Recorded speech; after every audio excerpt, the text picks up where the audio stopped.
दोस्तों, कहानियां हमारे जीवन पर गहरा प्रभाव डालती है, लेकिन कुछ कहानियां पढ़कर या सुनकर हम इतने भावुक हो जाते हैं कि अनायास ही हमारी आंखों से आंसू बहने लगते हैं। वह कहानियां हमारे मन को छू जाती है, मानो हमारी संवेदनाएं जागृत हो जाती है। आज की हमारी कहानी भी कुछ ऐसी ही है जो आपके दिल को छू जाएगी। दोस्तों, एक हार्ट सर्जन डॉक्टर थे। उनके अस्पताल में एक बार एक छोटी सी बच्ची का ऑपरेशन होना था, क्योंकि उसके हार्ट में खून की सप्लाई सुचारू रूप से नहीं हो रही थी। उस प्यारी सी बच्ची को ऑपरेशन से कुछ दिन पूर्व ही अस्पताल में एडमिट करवाया गया, क्योंकि ऑपरेशन से पहले बच्ची के कुछ जरूरी टेस्ट होने थे। बच्ची बहुत ही खुशमिजाज स्वभाव की थी, इसलिए बहुत ही जल्दी वहाँ की नर्सों और डॉक्टरों के साथ वह घुल मिल गई थी। ऑपरेशन से पहले जिन डॉक्टर साहब ने उसका ऑपरेशन करना था, वह उससे मिले और उसे समझाने लगे कि तुमको बिल्कुल भी डरना नहीं है, सब कुछ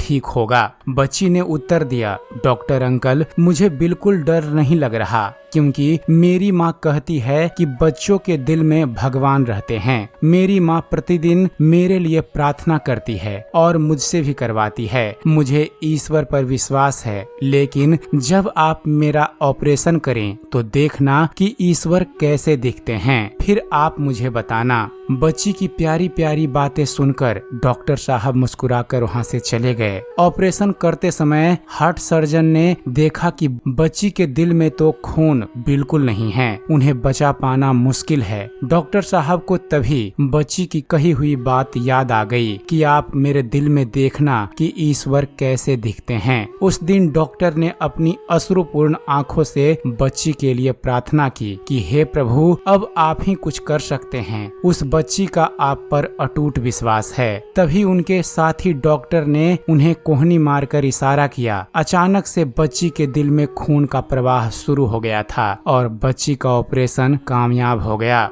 बच्ची के ठीक होने पर डॉक्टर ने बच्ची से कहा कि मैं तुम्हारे दिल में ईश्वर कैसे दिखते हैं यह तो नहीं देख पाया, लेकिन ईश्वर को की गई प्रार्थना की शक्ति का जो अनुभव मैंने देखा है, वो इससे पहले मैंने कभी नहीं देखा था। ईश्वर ने तुम्हारे उस पर किए गए विश्वास को टूटने नहीं दिया।